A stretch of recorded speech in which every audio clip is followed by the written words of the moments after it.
Buenos días y bienvenidos a mundodesconocido.com. Hoy estamos pizarra en mano, como veis, o más bien rotulador. Vamos a hablar de en qué situación se encuentra el ser humano en términos evolutivos. Tal vez todo esto va ligado con nuestra situación actual dentro del contexto mundial. Las crisis, las guerras, las revoluciones, la muerte. A lo largo de la historia de la humanidad, digamos que la destrucción ha sido una constante. Construir, destruir, construir, destruir. Hemos forjado una humanidad que constantemente está destruyendo. Lo decía Michel de Nostradamus cuando él hablaba que el hombre estaba destinado a unos ciclos biológicos, unos ciclos que se repetían y se repetían. En realidad es una extraña espiral en la que nos hemos envuelto desde hace miles de años. Los dioses entregaban el poder a aurigas que dirigían pueblos para conquistar a otros que a su vez tenían sus propios dioses. Una extraña jugada mortal de ajedrez, como que fuéramos marionetas, como que fuera la granja humana, y una serie de entidades divinas disfrutase de aquel panorama, e incluso es posible que se alimentase del mismo. En resumidas cuentas, la historia de la humanidad es dolor, guerra, malestar, pesadumbre, tristeza, destrucción. Los momentos de victoria y los momentos de grandeza, así como la felicidad, son pequeños instantes efímeros. Yo sé que muchos de vosotros estaréis diciendo que estoy dando un mensaje derrotista. No lo es. Os pongo en el contexto histórico. Coger un libro de historia o buscar en una cronología de la historia de la humanidad y veréis cómo una guerra sucede a otra y a otra y a otra. Los imperios caen y nacen nuevos imperios sobre los anteriores y así sucesivamente. Un ciclo mortal en el cual miles y miles de millones de seres humanos entran y desaparecen. El contexto humano en el que nos encontramos en este momento, a nivel evolutivo, quizás nos dé una pauta sobre la que podamos pensar en qué punto nos encontramos. Trataré de hacer un gráfico para que entendáis de qué estoy hablando. Veréis. Si consideramos que esta línea es la evolución,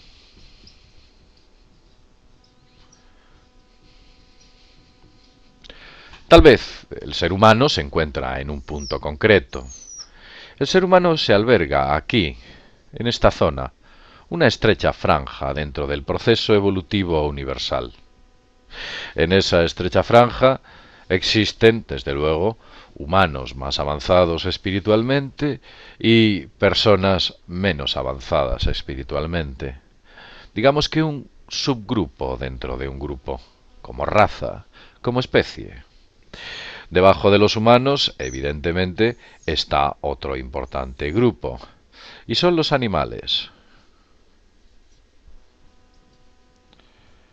Los animales tienen también su propio sistema o proceso evolutivo. Evolucionan, se perfeccionan y hay animales con un alto contenido de o un alto grado de inteligencia y animales con una baja capacidad de inteligencia, con instintos muy básicos, muy primarios. Por contra, como ya he dicho, hay animales muy evolucionados. Ellos también tienen este tipo de patrón que pudiéramos o pudiésemos definir.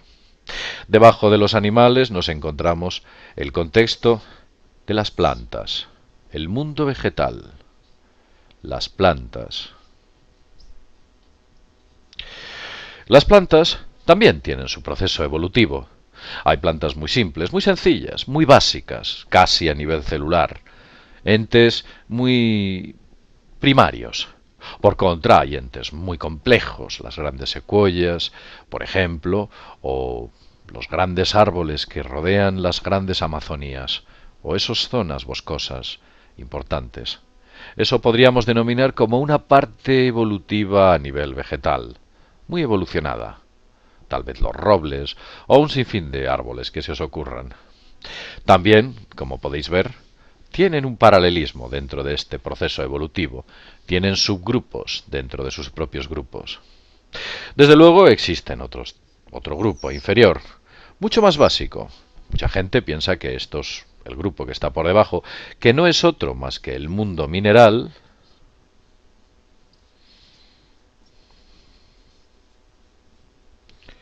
Es un mundo que también tiene una forma de inteligencia muy básica, muy simple, muy sencilla. Hay minerales que reaccionan con otros, minerales que sufren empatías con otros distintos, minerales fácilmente amalgamables, minerales complejos, minerales simples. La tabla de los elementos periódicos así lo demuestra.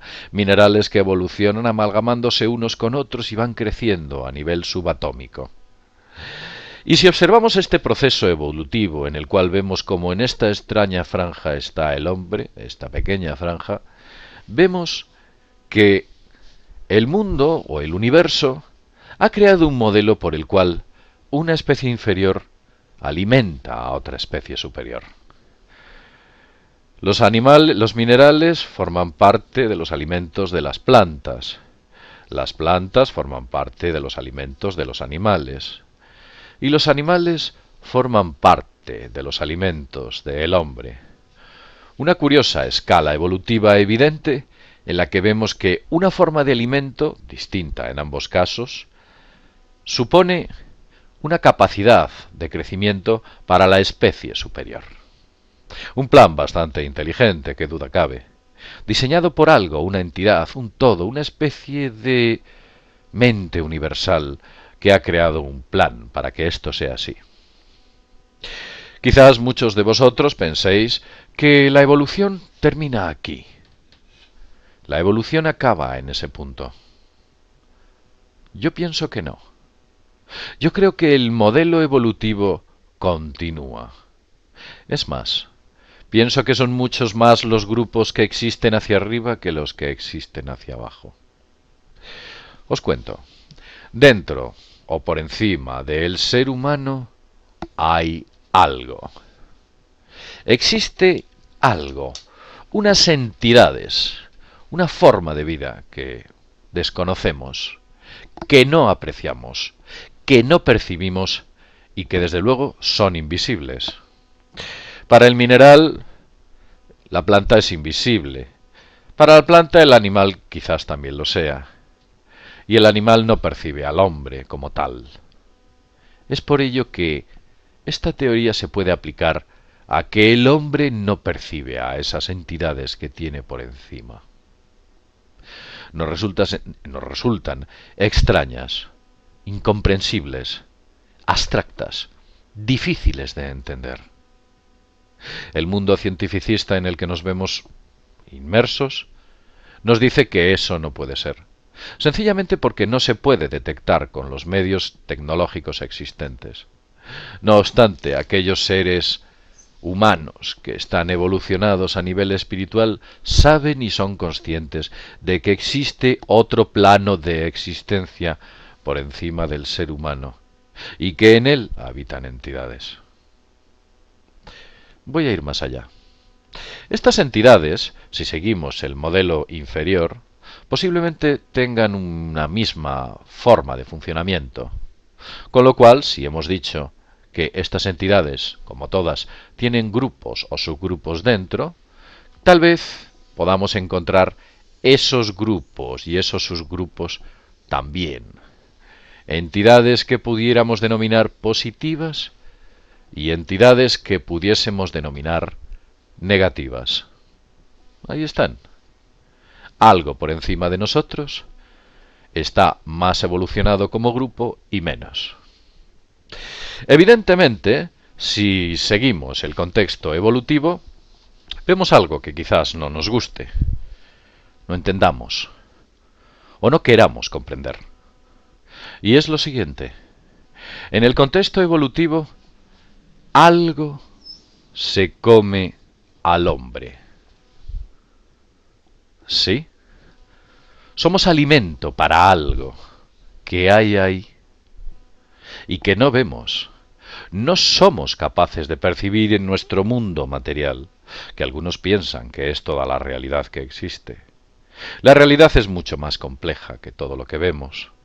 Lo que vemos no llegaría ni siquiera al 5, tal vez el 10% de la realidad existente en nuestro entorno. es lo que nuestros sentidos nos entregan, y nuestros sentidos no nos entregan lo que hay en este punto.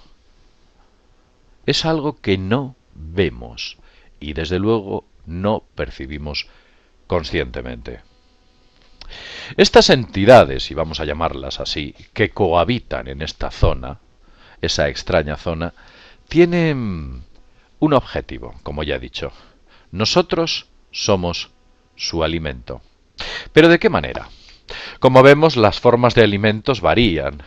La gente piensa en la carne, piensa en los vegetales, o puedes pensar incluso en los minerales cuando se habla de la alimentación de las plantas.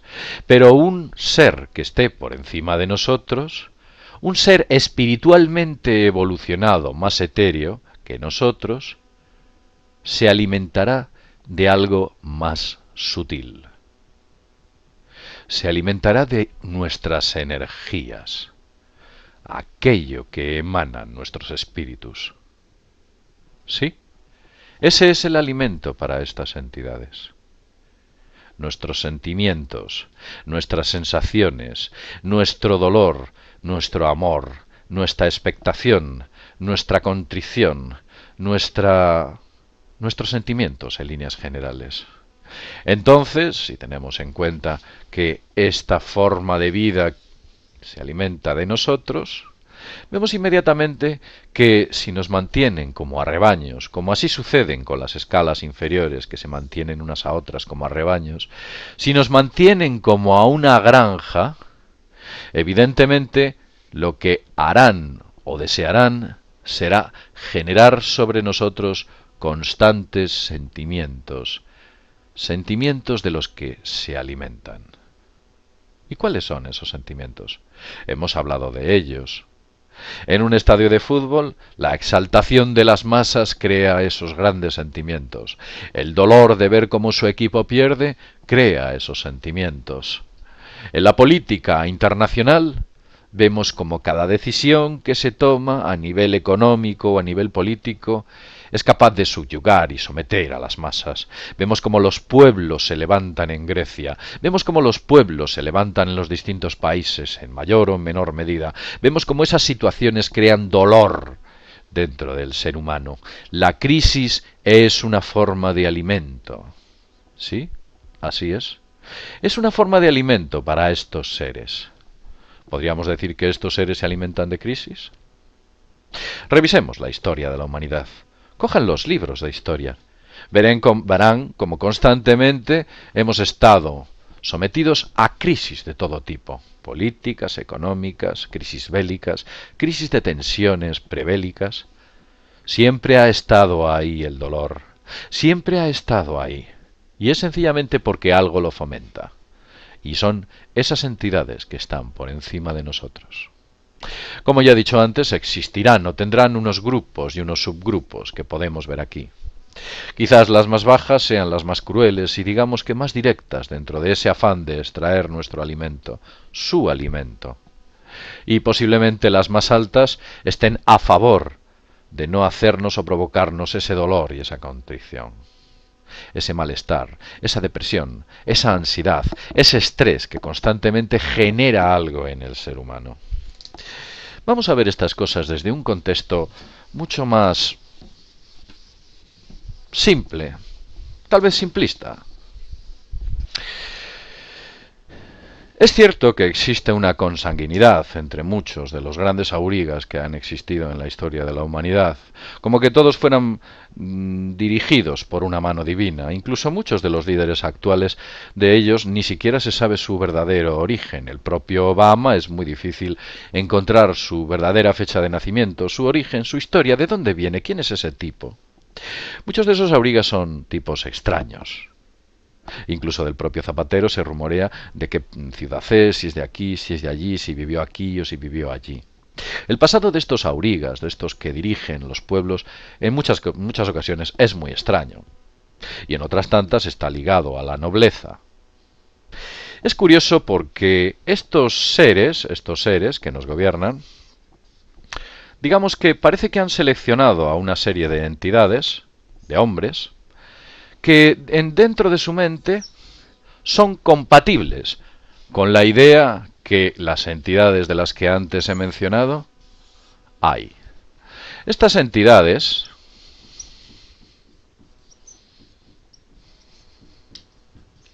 que nos ven como una forma de alimento, seleccionan a esos aurigas.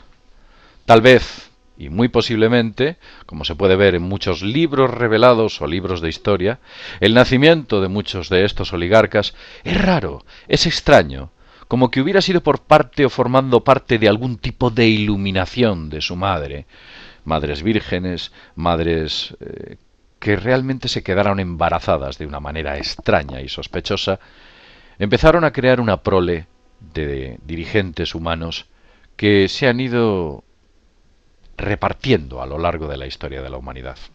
Estos aurigas, estos que guían los grandes pueblos, estos personajes históricos, parece que tuvieran en sí una especie de extraños vínculos, como que existiera en ellos una especie de código genético,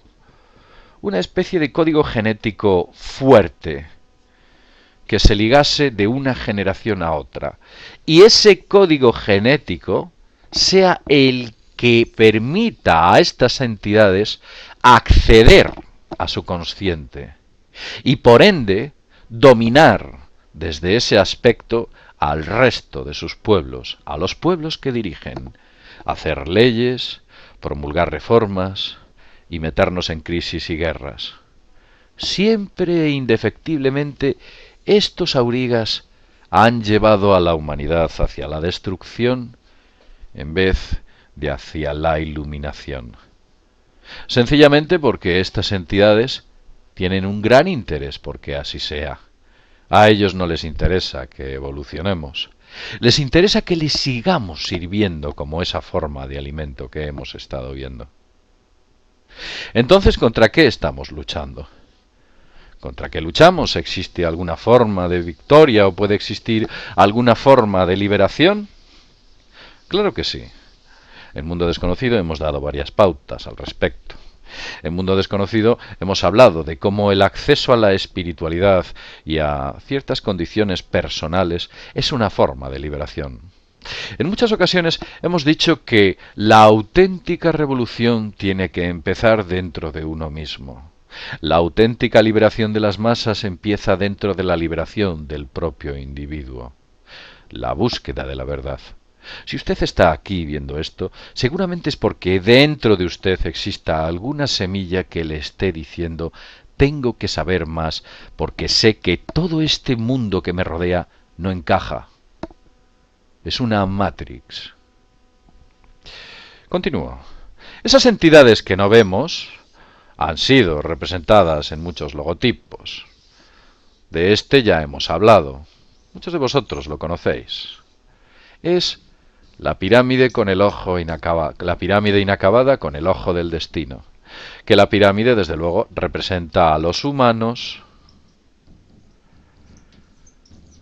y el ojo del destino invisible, eso que falta a esa pirámide y que no vemos, son ellos, nuestros depredadores. Muchos logotipos, muchos símbolos, muchos iconos y extrañas formas a lo largo de la historia de la humanidad nos recuerdan que ellos siempre están ahí. Siempre están vigilando. Recordad esas palabras que os he dicho. La auténtica liberación del ser humano nace dentro del propio individuo. Usted no espere que haya una auriga que dirija a las masas y les lleve hacia la liberación total. Hoy y en estos momentos eso no va a ocurrir. Han creado un modelo sociopolítico y económico tan complejo que es imposible destruirlo. Pero como ya he dicho antes, existe una manera y es desde el interior de uno mismo. Si usted quiere vencerlos, usted puede hacerlo. Si usted quiere ser libre, ya sabe cómo tiene que hacerlo. Libérese a sí mismo. No intente salvar la humanidad antes de liberarse a sí mismo. Sea libre, sea humano, sea independiente, tome sus propias decisiones y desde luego sea honesto consigo mismo. No se engañe a sí mismo. No nade contracorriente cuando no tiene que hacerlo y nade a favor de la corriente cuando todo lo que allí aparece o lo que no se nos presenta sea el camino más fácil. Busque la verdad. Tiene que encontrar esa verdad. Usted mismo. No aparece en ningún libro de texto. Es una labor de autodidacta. El conocimiento y la liberación tiene que ser buscada y cosechada. Bueno, después de esta larga perorata, espero que quizás hayáis entendido mejor el contexto evolutivo humano y en qué punto nos encontramos en este momento. En este, hace 1000 y posiblemente hace 10.000 años. Quizás desde ahora o en este preciso instante tengamos una perspectiva más general de nuestra situación real. Sin más, y desde mundodesconocido.com, nos vemos en el próximo videoprograma. Hasta pronto.